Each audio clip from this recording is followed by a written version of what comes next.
Shalom saudara sekalian. Shalom. Haleluya. Terpujilah Tuhan kita yang mengumpulkan kita kembali di tempat ini, di altarnya, di hadiratnya.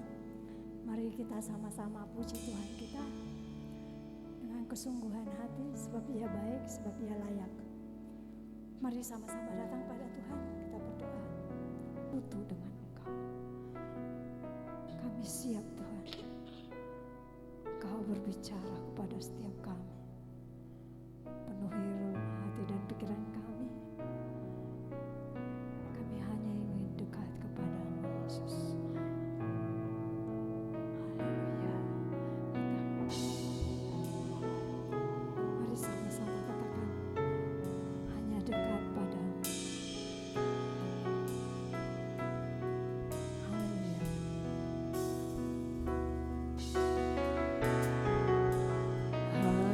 Dekat arahmu, rasa tenang hatimu, kau sertai jalanku sepanjang hidupku.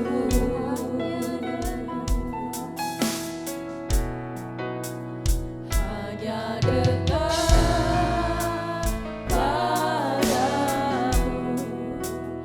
ada kekuatan.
kami, dulu kami terus mendekat kepada Tuhan. Karena ketika kami dekat dengan Tuhan ada satu kekuatan yang baru, ada pemulihan, ada ketenangan dalam hidup kami.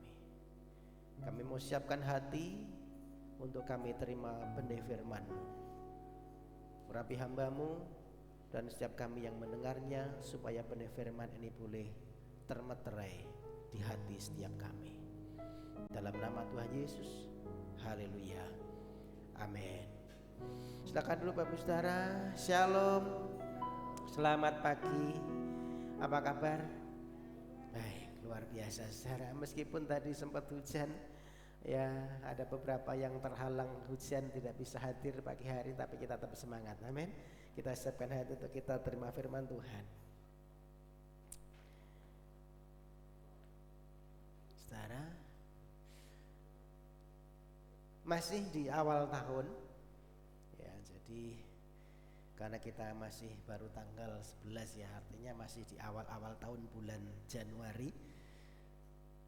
Saudara, ketika kita bicara tentang tahun yang baru, bicara tentang awal tahun, tentunya hidup kita pasti diisi dengan satu harapan, dengan satu rencana. Ya. Ada yang optimis, ya, begitu optimis dengan rencana tahun ini. Ada yang ragu-ragu, yang pesimis, ya. Tetapi saudara, ada juga yang mungkin menjalani dengan penuh kecemasan. Harapan, ketakutan seringkali campur aduk dalam hidup kita, ya, sehingga menimbulkan ada dua sikap yang muncul ketika kita menghadapi hari-hari yang baru ini, saudara. Bisa ditampilkan PowerPoint-nya. Saudara, ada banyak orang yang terjebak dalam dua pandangan yang ekstrim ketika menghadapi tahun yang baru. Ya, ada yang dia begitu optimis, tetapi optimisnya begitu berlebihan, saudara.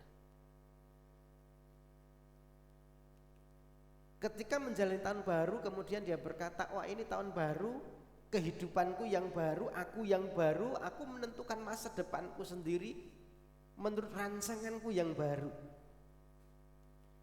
Kenapa tidak bisa ya?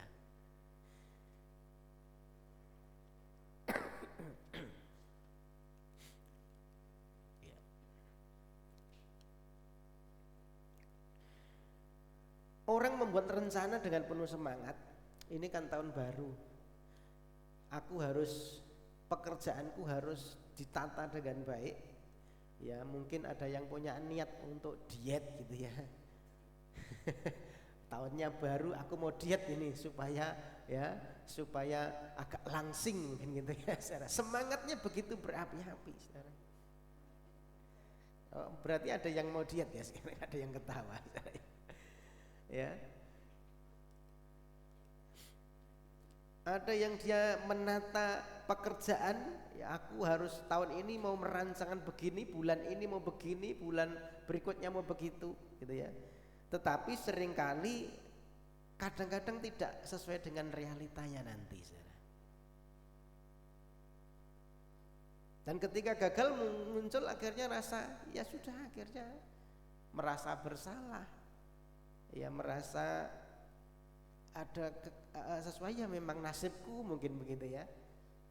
Jadi ada pandangan yang begitu optimis, tetapi ada juga orang yang begitu pesimis dengan sinisnya, saudara. Yang terjadi biarlah terjadi, mungkin gitu ya.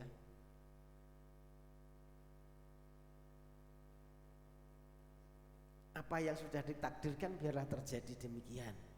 Semua hanya kebetulan saja kok mungkin nanti. Ya. Apa yang sudah digariskan nanti yang tidak bisa diubah. Dengan pandangan yang pesimis begitu, saudara. Jadi orang yang punya pandangan yang pesimis yang begitu berlebihan, pesimis yang sangat sinis tadi, akhirnya memandang bahwa apa yang kita usahakan itu tidak berguna, percuma. Akhirnya memandang sesuatu dengan negatif, saudara. Nah, Bapak Ibu, kedua sikap ini tidak benar, karena dua-duanya hampa nanti, kehampaan, ada kekosongan. Dan ini sangat berbahaya bagi iman Kristen. Kalau kita begitu optimis, ya, yang berlebihan tadi, akhirnya kita hanya merancang dengan pikiran kita sendiri, jadi orang yang akhirnya mengandalkan diri sendiri. Sementara kalau kita jadi orang yang pesimis tadi, maka akan jadi orang yang malas, saudara, tidak mau berusaha. Akhirnya ya sudah, ngalir aja kan gitu ya, tidak punya rancangan sedikit pun. Nah, maka sikap yang benar apa, saudara? Ya, sikap yang benar adalah kita harus tetap punya pengharapan tetapi realistis.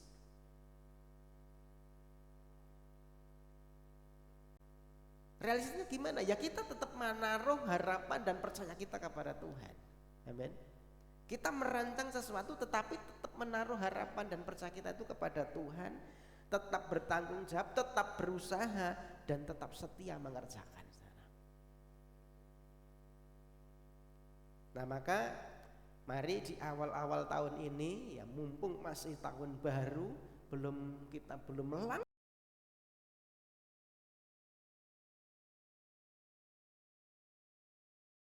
Orang teknik berkata blueprint teman rancangan. Kita kembali kepada rancangan kehidupan yang sudah ditentukan Allah sejak awal. Sesuai dengan desain awal yang Tuhan sudah rancangkan atas hidup kita. Saudara, ada seorang teman berkata begini. Dia cerita, dia dikasih rumah satu perumahan itu baru, ya dia begitu seneng, ya masuk ke rumah itu, karena waktu dia terima itu masih musim kemarau, ya. Rumah itu begitu bagus, saudara. Ya tempati dengan senang sampai hari-hari ini musim penghujan.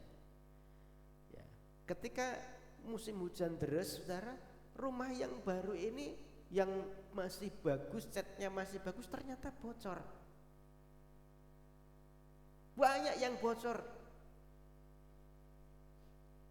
Kemudian dia mulai panggil orang untuk betulin. Ya, dia panggil orang, panggil tukang, dia betulin. Tapi ketika hujan deras masih tetap bocor. Waduh, gimana nih tukang? Panggil tukang lagi, tukang yang sama, itu masih bocor, Pak. Oh iya, nanti coba saya betulkan. Betulin lagi. Hujan deras masih tetap bocor. Sampai dia, waduh ini tukang apa sih? Sudah berapa kali dibetulkan kok tetap aja bocor. Sampai dia ketemu dengan yang tukang taman di perumahan itu. Ya, dia cerita, waduh ini rumah saya bocor, ngerjain, ada tukang saya suruh ngerjain tapi tetap aja bocor. Tukang taman kemudian berkata begini, oh rumah sebelah mana Pak? Yang itu sebelah pojok gitu ya. Oh boleh saya betulin gitu ya, tukang taman ini. Kemudian orang ini juga pesimis, saya panggil tukang aja enggak bisa bener, enggak bisa betulin, ini cuma tukang taman gitu ya. Tapi ya karena sungkan dia persilahkan, oh silahkan aja gitu ya. Tukang taman ini mulai perbaiki, mulai dia lihat gitu. Kemudian dia betulin ada beberapa tempat, dia mulai bongkar dan di situ dia temukan yang penyebab kebocoran, dia mulai perbaiki sampai akhirnya selesai dan hujan. Ketika hujan enggak bocor sana. Loh, kok enggak bocor? Kemudian dia penasaran, ini tukang taman apa tukang apa ini ya? Kok ini yang kemarin aja yang tukang betulan aja benerin enggak bener, ini begitu sekali dia benerin sudah beres. Dia kemudian samperin, Pak kok bisa ya? Oh iya Pak, saya dulu ikut bangun. Waktu rumah Bapak pertama kali dibangun saya ikut bangun, saya tahu itu perpipaannya seperti apa, saya tahu itu semua, saya ngerti Pak.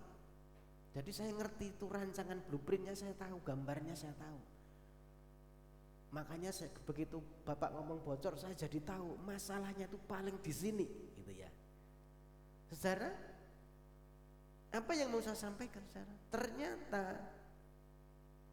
seperti rumah yang bocor terus diperbaiki oleh orang yang tidak memahami desain awalnya, pasti juga tidak kelar, saudara. Hidup pun tidak akan pulih jika diperbaiki tanpa kembali kepada perancang agung kita. Masalahnya itu bukan siapa yang memperbaiki, bukan pada usaha memperbaikinya, tetapi siapa yang memahami desain awal itu, saudara. Itu yang terjadi dalam hidup kita. Ketika hidup kita mungkin mengalami keretakan, hidup kita mengalami kejatuhan, kebingungan, ketika mungkin kita mengalami banyak hal yang kita tidak ngerti. Seringkali kita mencari jawaban dari sumber yang tidak tahu asalnya, dari sumber-sumber dunia, dari pandangan dunia. Mungkin terdengar baik, saudara, terdengar menjanjikan dan bijak, tetapi tidak menyelesaikan masalah. Maka hari ini kita belajar, saudara, kita kembali kepada Allah, sang perancang hidup kita. Amin. Kita belajar kitab Kejadian hari ini, saudara. Jadi Kejadian ini bukan hanya bicara tentang penciptaan, masa lalu atau sejarah, tetapi ketika kita belajar kitab Kejadian, kita harus melihat secara keseluruhan. Di situ kita bisa menemukan pondasi iman kita. Kita di situ bisa menemukan makna hidup kita. Kalau kita memahami kitab Kejadian terang Injil, maka kita bukan hanya melihat penciptaan. Di situ ada penciptaan, di situ ada nanti kejatuhan orang, kejatuhan dosa ke dalam dosa. Di situ nanti ada karya rancangan, karya penebusan Allah. Di situ nanti ada pemulihan yang nanti, jadi Kejadian itu merangkum semua sebenarnya sampai kitab Wahyu. Kita baca Kejadian pasal 1 ayat 1 sampai dengan 3. Bisa ditampilkan?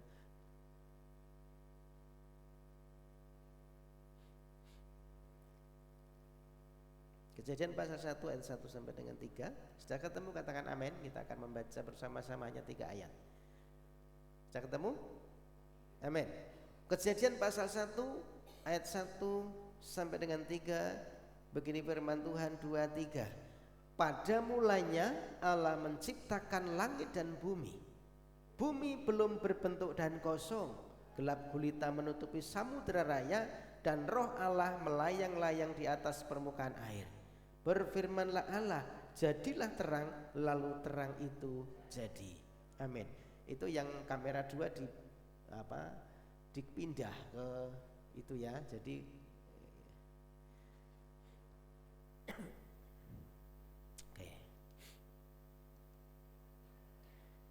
Saudara, dari kitab Kejadian pasal 1 ayat 1 sampai dengan 3 ini kita bisa melihat 3 kebenaran. Allah, ya, ayat yang pertama, Allah itu adalah Allah yang mendahului segala sesuatu. Kemudian ayat kedua itu bicara tentang Allah yang hadir di tengah-tengah kerusakan, di tengah kekosongan hidup kita. Dan yang ketiga nanti kita belajar bahwa Allah adalah Allah yang berfirman, dan firman-Nya pasti menyelesaikan persoalan. Allah mendahului segala sesuatu. Pada mulanya Allah menciptakan langit dan bumi. Saudara, Alkitab tidak dibuka dengan satu cerita tentang manusia, tentang materi, tentang kekuatan alam, tetapi Alkitab dibuka dengan satu pernyataan, pada mulanya adalah Allah.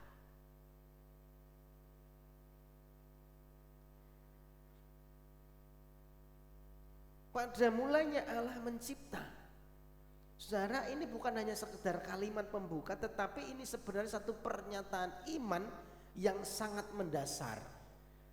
Sebelum ada apapun sudah ada Allah. Amin. Jadi Allah itu mendahului sejarah.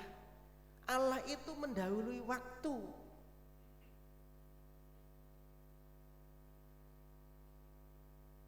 Sebelum ciptaan ada, Allah sudah ada. Amin. Allah tidak dibatasi oleh ruang. Semua yang ada itu bergantung sepenuhnya kepadanya. Allah menjadi satu pribadi yang berdaulat, dan Allah bukan bagian dari ciptaan, tetapi Allah adalah pencipta. Ya.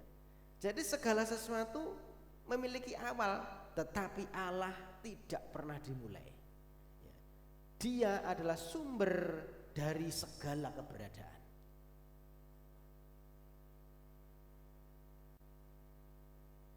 Saudara, Alkitab memakai kata bara, ya, beresit bara Elohim. Tidak usah dipikir, saudara. Kata ini menegaskan bahwa ya kata bara itu adalah kata yang hanya Allah, dipakai untuk Allah, sesuatu yang baru, ya.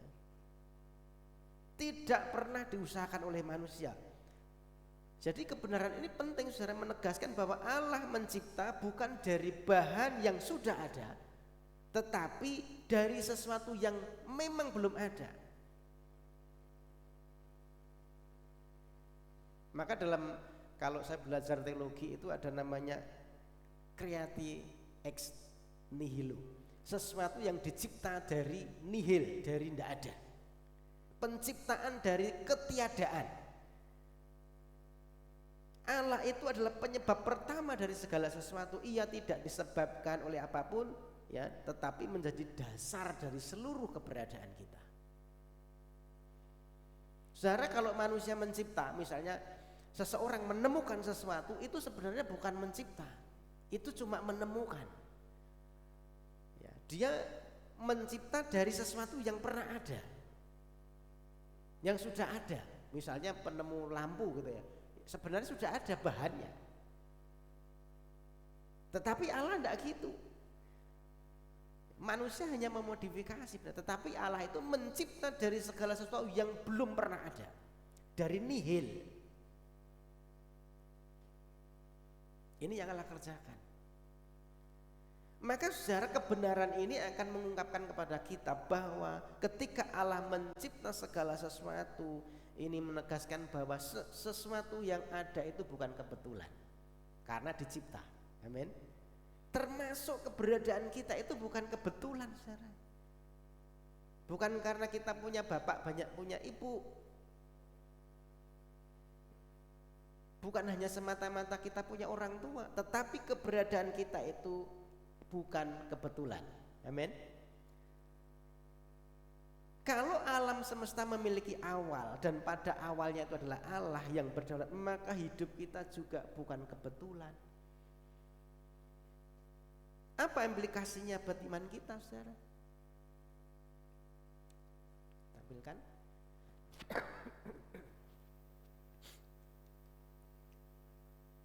Artinya kalau Allah mencipta segala sesuatu, bahwa hidup kita itu punya tujuan.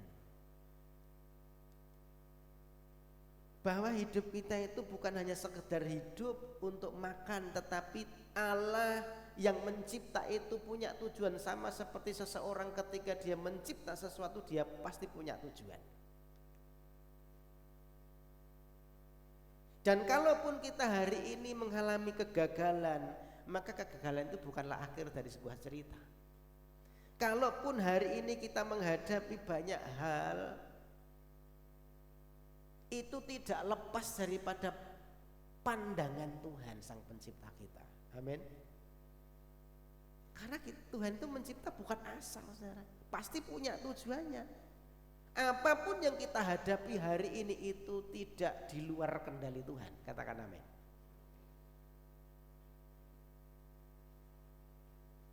Saudara, nilai sejati kita itu bukan ditentukan oleh apa yang kita capai ya, bukan oleh prestasi, bukan oleh karena keberhasilan, bukan karena kita diterima orang, melainkan oleh siapa yang menciptakan kita. Saudara. Kebenaran ini sangat dalam. Saudara. Allah yang mencipta dari ketiadaan tadi, dari tidak ada menjadi ada, sanggup menciptakan pengharapan di tengah kehancuran. Amin. Sanggup memberikan masa depan di tengah kegagalan kita, karena Dia pencipta. Saudara, kalau Allah ini adalah sang awal, maka makna sejati hidup kita itu hanya bisa ditemukan ketika kita kembali kepada pencipta kita, kembali kepada Tuhan. Saudara. Ya karena Allah yang punya rancangan, punya blueprintnya, tadi orang teknik ngomong blueprint gitu ya, punya rancangan yang ilahi atas hidup kita, maka kita harus kembali menemukan rancangan ini. Kalau hari ini mungkin hidup terasa kacau, jalan keluarnya bukan cari sumber yang lain, bukan cari tukang-tukangnya dunia seolah-olah gitu ya, tetapi mari kita kembali kepada desain awal Tuhan atas hidup kita. Allah menjadi pusat dari segala sesuatu, dan memang seharusnya Tuhan itu jadi pusat hidup kita.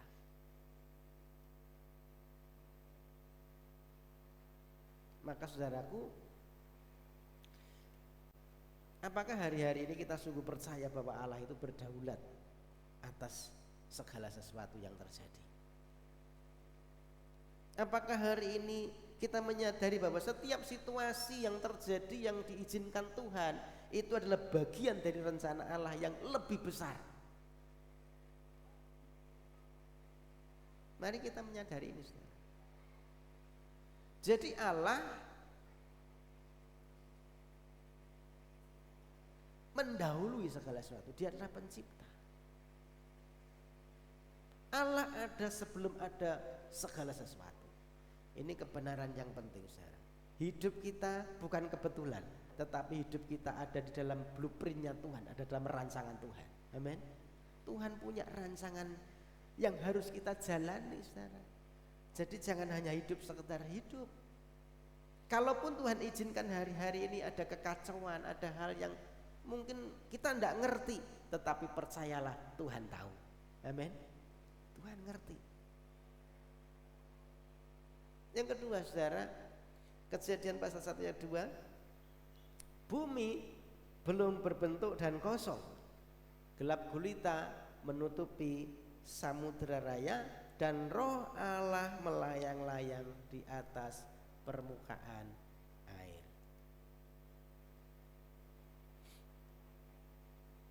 Saudara, firman Tuhan dengan jujur menggambarkan keadaan awal, kondisi awal langit dan bumi. Disebutkan apa? Bumi belum berbentuk dan kosong.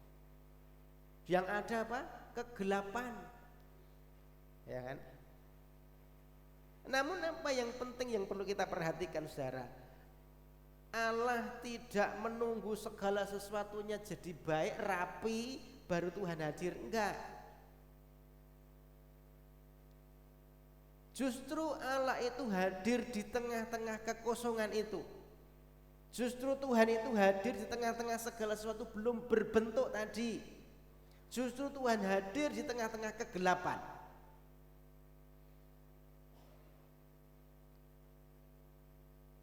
Alkitab memakai istilah tohu wa bohu, apa meneh, enggak usah digagas. Ya. Artinya apa? Enggak ada arah. Belum berarah, belum ada fungsinya, belum bermakna. Jadi saudara, ini bukan kekosongan karena kegagalan Allah, tetapi ini justru menjadi ruang awal Allah mulai berkarya. Ketika segala sesuatu kosong, belum berbentuk, ya, gelap gulita, justru Tuhan berkarya di situ. Amin. Itu sama seperti seorang yang sedang mau melukis. Dia berdiri di depan kanvas kertas gitu, kosong saudara, tidak ada apa-apanya. Tetapi dia mulai mencipta sesuatu, gambar di situ, berdiri di situ. Belum ada kisahnya, belum ada ceritanya, belum ada bentuknya, tetapi Tuhan punya tujuan di situ. Nggak ada keindahannya, tetapi ada rancangan di situ. Seorang pelukis yang berdiri di depan kanvas, nggak ada apa-apanya, cuma putih. Tetapi di sini sudah punya rancangan, dia mau gambar apa. Dia sudah punya tujuan, mau gambar sesuatu. Nah, Tuhan seperti itu.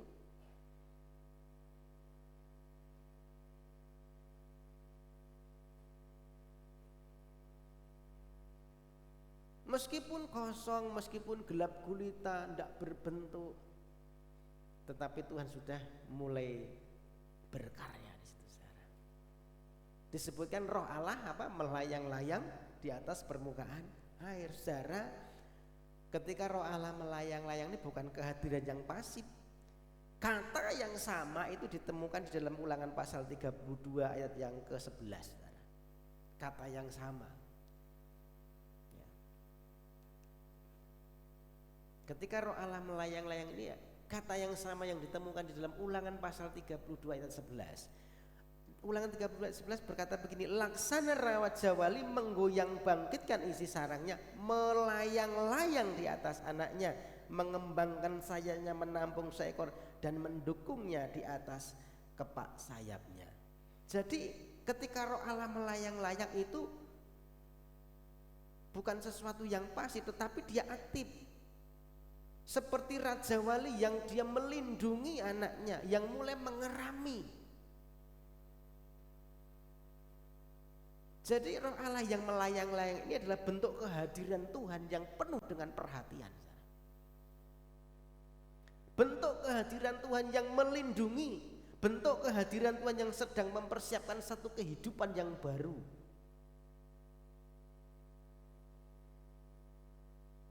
Ketika belum ada hasilnya, ketika segala sesuatu mungkin terlihat kosong, belum terlihat nilainya, ketika belum jadi apa-apa, tetapi Allah sedang mengerami, ya bahasa aslinya mengerami, supaya ada muncul satu kehidupan yang baru di situ.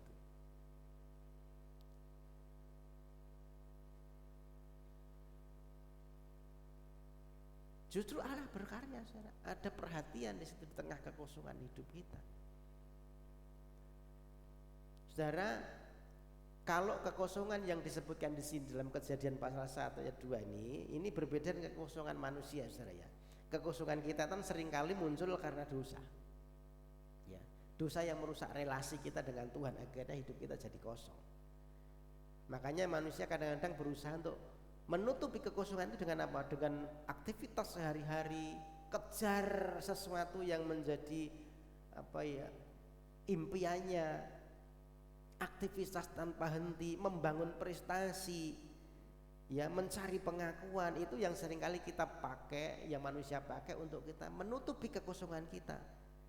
Akibatnya apa? Hidupnya ya terlihat sibuk, saudara, tetapi ternyata jiwanya kosong. Banyak sih aktivitas, tapi jiwanya kosong, hatinya lelah. Tampaknya baik-baik saja, tetapi ternyata ada kegelapan di dalam hati kita. Itu sama seperti ponsel yang, ya kita punya ponsel canggih, banyak aplikasi di situ, semua aplikasi masuk, dipakai, ya. Namun baterainya kemudian habis.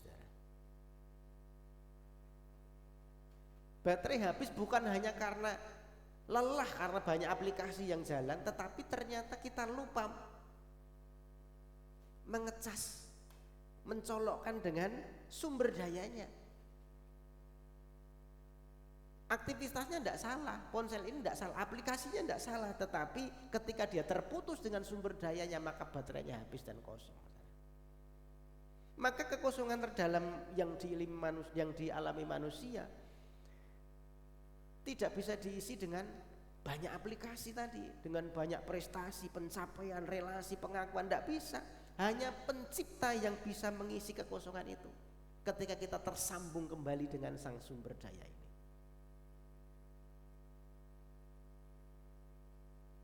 Jadi saudara, kita lelah, kita capek, kosong itu bukan karena kita hidup, sebenarnya bukan karena hidupnya terlalu berat, tetapi karena kita jauh daripada sang pencipta kita. Kalau hidup kita terasa kosong, itu bukan berarti ketiadaan Tuhan. Seringkali ini justru ya ketika kita diizinkan mengalami kekosongan, itu justru kesempatan Allah untuk menata ulang kembali hidup kita dan arah hidup kita. Amin. Sama seperti bumi yang belum berbentuk dan kosong tadi, Roh Allah justru berkarya di situ. Allah yang berkarya di tengah kekosongan pada awal penciptaan, Dia adalah Allah yang sama, yang siap dan sedang bekerja dalam hidup kita hari ini. Amin. Kehilangan, kegagalan kita, kebingungan kita, ini jadi awal Allah berkarya untuk menciptakan satu kehidupan yang baru. Amin. Maka kita tidak boleh putus asa. Di tengah kehampaan, Tuhan sedang menulis ulang, melukis ulang, menata kembali kisah hidup kita sesuai dengan blueprintnya Tuhan, dengan kehendaknya Tuhan. Saudara, mungkin dunia berkata seseorang baru berharga ketika bisa menghasilkan segala sesuatu. Ya ketika punya pengaruh, punya prestasi, punya pencapaian, itu kata dunia. Tetapi firman Tuhan berkata sebaliknya, saudara. Tuhan itu memperhatikan kita sebelum kita itu menjadi apa-apa, saudara. Ketika orang lain mungkin menganggap kita itu sebelah mata, Allah tetap memperhatikan kita. Amin. Allah tetap melindungi, bahkan di tengah kekosongan jiwa kita, di tengah kita kebingungan karena situasi zaman, karena segala sesuatu yang peristiwa yang terjadi, percayalah Allah tetap menggenggam kita. Amin.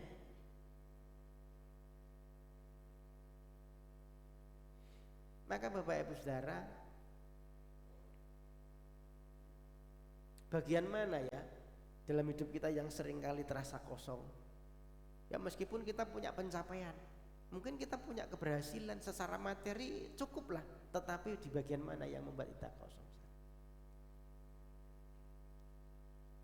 Mari kita melihat kekosongan hidup kita itu sebagai sinyal bahwa ternyata Tuhan itu rindu memulihkan kita. Tuhan itu rindu untuk membaharui hidup kita, untuk menata ulang kehidupan yang semrawut tadi, saudara, yang tidak berbentuk tadi, yang gelap tadi.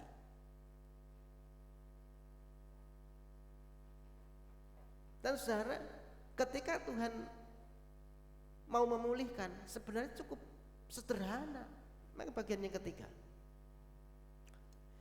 Kejadian 1 ayat yang ketiga, berfirmanlah Allah, jadilah terang, maka terang itu jadi.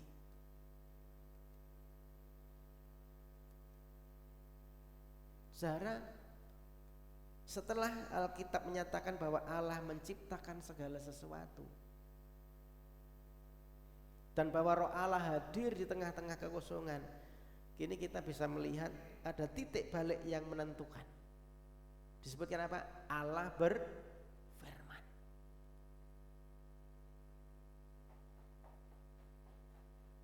Saudara, ketika Allah menciptakan terang, Allah itu tidak pakai proses, saudara.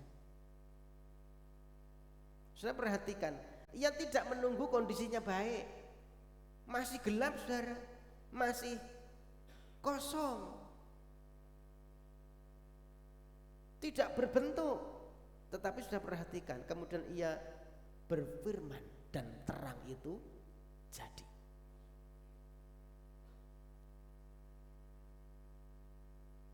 Jadi saudara, firman Allah itu memiliki kuasa yang efektif. Tidak ada jarak antara perintah dan hasilnya.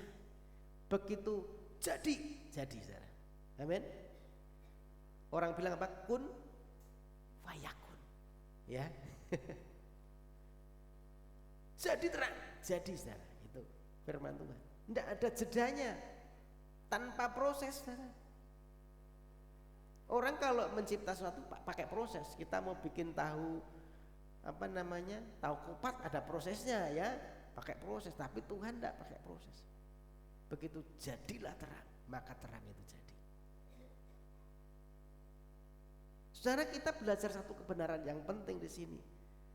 Manusia tidak pernah bisa mengatasi kegelapan dengan kekuatannya sendiri, saudara.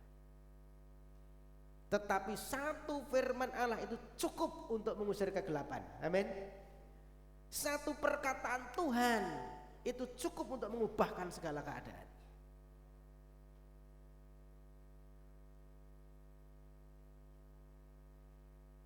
Jadi saudara, kita tidak bisa mengatasi kegelapan hidup kita dengan kekuatan sendiri. Namun seringkali kan kita mencoba melakukannya. Kita berusaha menciptakan terang dengan versi kita sendiri. Ya tadi dengan prestasi. Kalau aku berhasil, hidupku pasti terang lah. Ya memang prestasi bisa memberikan terang, tapi sementara, tidak pernah memberi makna yang sejati dalam hidup kita. Lewat apa? Lewat relasi. Yang penting kita punya hubungan, ya punya relasi yang baik. Saya bisa punya koneksi dengan ini, ya dengan orang ini yang terpandang ini, mungkin gitu ya. Ya kita berharap orang lain bisa jadi sumber terang atas hidup kita. Tetapi secara relasi yang baik pun tidak mampu menyembuhkan kegelapan terdalam di dalam jiwa kita. Kita mungkin punya spiritual yang baik, tapi tanpa Kristus. Yang penting hidupku tidak aneh-aneh. Meskipun tidak ke gereja, yang penting aku nggak nyolong kan gitu ya. Yang penting aku meskipun nggak ibadah, yang penting kan hidupku bener, ya ndak aneh-aneh, ndak merugikan orang. Ada spiritual yang baik tapi tanpa Kristus. Saudara, saya mau katakan bahwa spiritual yang baik kalau tanpa Kristus itu tidak bisa menyentuh akar masalahnya. Mungkin perasaan senang, menenangkan, tetapi itu tidak akan menyelamatkan kita. Yaitu hanya menghasilkan terang sementara, bukan yang sejati. Maka ketika Tuhan berfirman jadilah terang, di sini kita bisa menyadari bahwa kegelapan manusia tidak bisa diatasi oleh usaha manusia, hanya oleh firman Allah. Amin. Hanya oleh firman Allah yang berkuasa, saudara, yang bisa mengatasi kegelapan hidup kita. Saudara, kegelapan itu kan menggambarkan kondisi batin kita yang tampaknya mungkin baik di luar ya, senyum gitu ketemu orang, tetapi ternyata lelah, saudara. Ada kekosongan, kurang, ndak punya makna hidup, ndak punya arah hidup, ndak punya tujuan hidup. Bergerak sih, tapi ndak tahu kemana.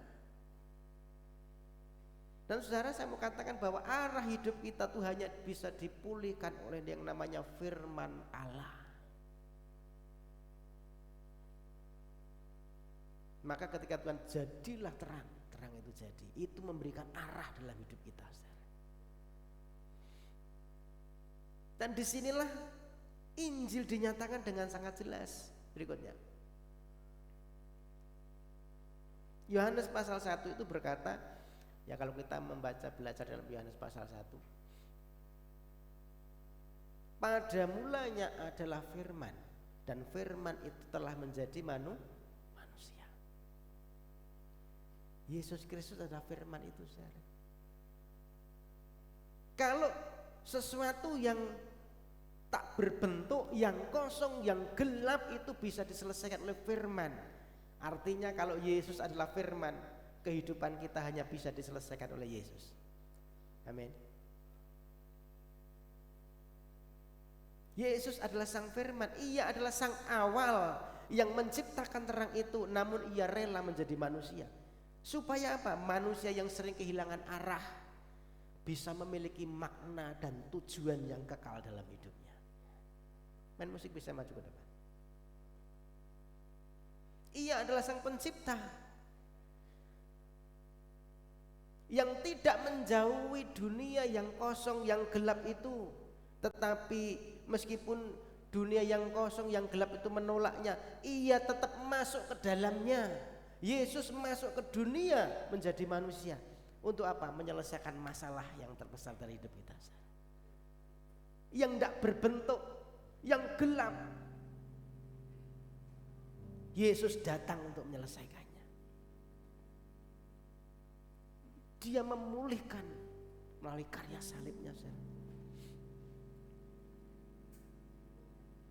Yesus masuk ke dunia supaya dunia yang kosong, supaya hidup kita yang kosong tidak berakhir dalam kehancuran, tetapi mendapatkan pemulihan. Kita menjadi satu ciptaan yang baru, kita ditata ulang oleh Tuhan, supaya hari ini manusia yang hidup dalam dosa, dalam kegelapan, dimampukan hidup di dalam terang yang tidak pernah padam. Amin.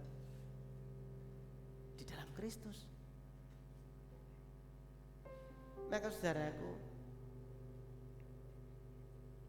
mari kita refleksi diri. Di bagian mana hidup kita masih terasa gelap? Kita butuh Kristus. Amin. Kita butuh firman. Kita butuh Yesus memulihkan hidup kita. Saudara, sebagai orang yang percaya, kita menyadari bahwa hidup kita di tangan Tuhan bukanlah hanya kebetulan,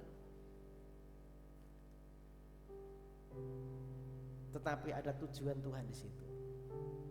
Ketika kita menyadari ada kekosongan, kita tidak perlu menyadari kekosongan jiwa kita itu dengan dunia, dengan prestasi, dengan pencapaian, tidak perlu. Kita hanya perlu nyambung kembali kepada Tuhan. Amin. Kita tidak perlu takut gagal, saudara, tidak perlu takut menderita. Kita tidak perlu menciptakan satu kepastian dengan versi kita sendiri. Karena apa? Karena Allah yang menciptakan adalah hadir di tengah-tengah kekosongan hidup kita. Allah yang berfirman dan memulihkan itu adalah Allah yang sama, yang memegang hidup kita, saya dan saudara hari ini sampai selamanya.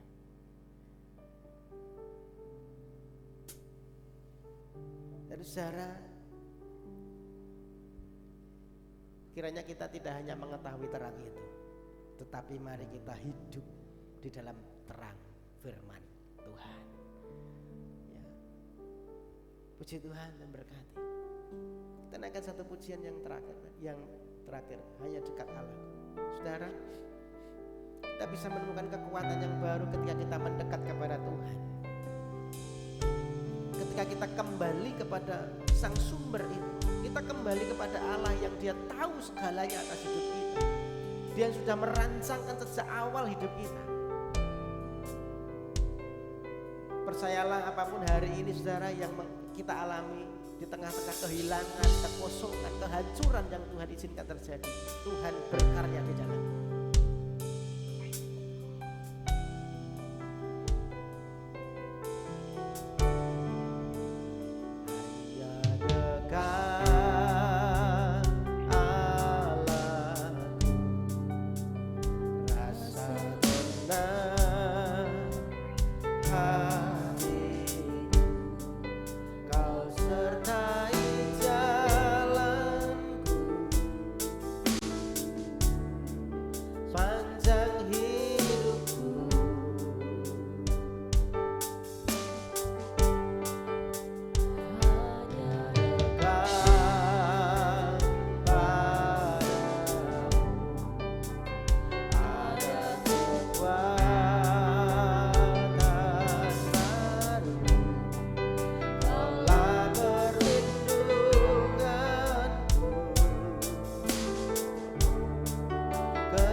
surga, kami sungguh mengucapkan syukur. Kau telah berfirman kepada kami melalui hamba-Mu. Kami sangat yakin bahwa kegelapan dalam hidup kami akan lenyap karena terang firman-Mu, karena kehadiran-Mu dalam hidup kami, karena Engkau adalah terang dunia ini. Kami sungguh mengucapkan syukur Tuhan. Kami tidak berjalan dalam kegelapan, tetapi kami akan berjalan dalam terang firman-Mu. Dan rencana-Mu dalam hidup kami akan terwujud, dan kami akan menggenapi rancangan-Mu dalam menciptakan kami. Terima kasih Bapa untuk firman-Mu pagi hari ini yang kami telah dengarkan. Dengan pertolongan Roh Kudus, kami mau menjadi pelaku firman-Mu. Kami bersyukur untuk hamba-Mu yang Tuhan telah pakai untuk menyampaikan firman-Mu pagi hari ini. Kami menyerahkan sisa hidupnya supaya Tuhan pakai untuk menggenapi rencana-Mu di dalam gereja ini, menggenapi rencana-Mu melalui hidupnya. Terima kasih Bapa, terima kasih. Di dalam nama Tuhan Yesus Kristus, kami mengucapkan syukur untuk firman-Mu pagi hari ini. Haleluya. Amin. Terima kasih. Terima kasih. Silakan dulu Bapak Saudara. Baik, ada beberapa hal yang saya umumkan untuk jadwal ibadah kita satu pekan ini. Hari Rabu nanti ada doa di tempat ini jam 9 sampai dengan selesai. Hari Kamis nanti Komsel Permata di tempatnya Ibu Murni. Ibu Murni hadir enggak? Oh, enggak ada ya. Oh ya nanti tapi kemarin sudah sempat bicara ya di tempat Bu Murni. Jadi kita nanti ketemu di sana di tempat Bu Murni dibeli enggak jam 6 ya Bapak Saudara. Satu kadang-kadang masih lupa ngumumkan jamnya itu kemarin jam 6 apa jam setengah 7 gitu ya. Jadi kita sepakati awal kemarin jam 6 ya supaya nanti tidak terlalu malam pulangnya ya. Kemudian hari Jumat ada Natal Anak. Hari Jumat itu tanggal merah, Saudara. Kita ada Natal Anak di sini. Jadi Bapak Ibu Saudara yang punya anak kecil wajib hadir anaknya ya. Silakan diantar untuk kita bersama-sama dan Natal Anak ini Wonogiri ya, Wonogiri dan Wonogiri. Ya tapi ini cuma GBT, rings GBT ya. Jadi untuk teman-teman yang GBT akan mengadakan Natal Anak di tempat ini tanggal 16, jamnya jam 9 pagi ya, jam 9 pagi karena nanti ada yang dari Jatisrono, ada yang dari Nguter, ada yang dari Weru gitu ya, ngumpul di sini. Jadi anak-anak sekolah minggu silakan diantar. Tentunya ada banyak hal yang menarik ya Ya, ada cerita Alkitab melalui nanti pembicaranya, ada juga snack Natal mungkin begitu ya. Jadi silahkan diantar supaya mereka juga terberkati dengan Natal anak ini. Ya, ingat ya Bapak Ibu, jam 9 pagi. Jadi bukan sore tetapi jam 9 pagi. Karena itu hari libur. Kemudian Sabtu ibadah muda remaja jam 6 di tempat ini. Silakan yang muda remaja bergabung dalam komunitas yang tepat sehingga kita bisa bertumbuh untuk dipersiapkan Tuhan menjadi alat Tuhan. Dan saya mengundang kembali Bapak Ibu Saudara, hari Minggu silakan hadir kembali dalam ibadah raya Minggu pagi jam 9 di tempat ini. Silakan datang dengan keluarga, anak istri, saudara, kenalan ya, yang bisa diajak silahkan diajak untuk kita bisa bersama-sama menikmati hadirat Tuhan dan bertumbuh bersama di tempat ini. Itu yang boleh saya sampaikan menjadi jadwal ibadah kita satu pekan ini. Sekali lagi saya, meskipun Natal sudah usai ya, tetapi saya bersyukur Natal bisa berjalan dengan baik. Kemarin laporan keuangan sudah disampaikan ya, ada 2 bendahara satu sudah menyampaikan kemarin sisa kasnya itu 1 juta berapa kan, 1.300.000 atau berapa ya? Hah? Yang dari Bu Linda 3 juta berapa Bu? 3 juta lebih ya. Di HP saya sudah laporan ke saya, tapi saya memang tidak ingat saudara ya. Jadi Natal kemarin saudara kita masih punya sisa kas, berarti 4 juta lebih, 4,5 juta mungkin gitu ya, atau mungkin hampir 5 juta sisa kasnya. Memang saudara kemarin sangat di luar prediksi ya. Biasanya kita cuma 12 juta, kemarin hampir 20 juta saudara. Tapi puji Tuhan semua tercover. Saya berharap ya ini tidak menjadi beban kita semua ya, tetap kita bisa nabur ya untuk Tuhan. Nah, ini tahun depan kita bisa melaksanakan Natal kembali gitu ya.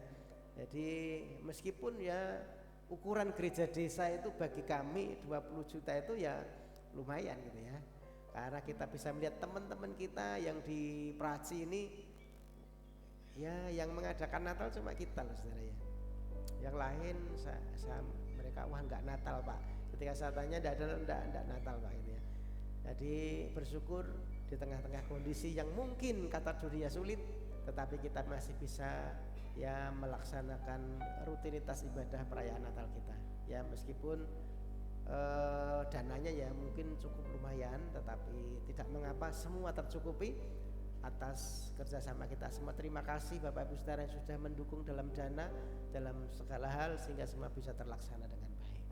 Puji Tuhan ya, Tuhan berkati. Baik, kita akan akhiri ibadah pada pagi hari ini. Sekali lagi kita bangkit berdiri, kita akan berdoa. Bapak Surgawi, Bapak yang baik, kembali kami datang di hadapan-Mu dengan ucapan syukur kami karena Tuhan sudah menyertai rangkaian ibadah kami awal, pertengahan sampai pada akhirnya. Biarlah pujian, pengagungan, penyembahan kami berkenan di hadapan Tuhan menjadi satu persembahan yang menyenangkan hati-Mu. Biarlah korban syukur kami yang sudah kami berikan dari korban syukur yang menjadi dupa harum di hadapan Tuhan. Dan juga benih firman-Mu yang sudah kami terima, biar menjadi satu kebenaran yang termeterai di hati kami.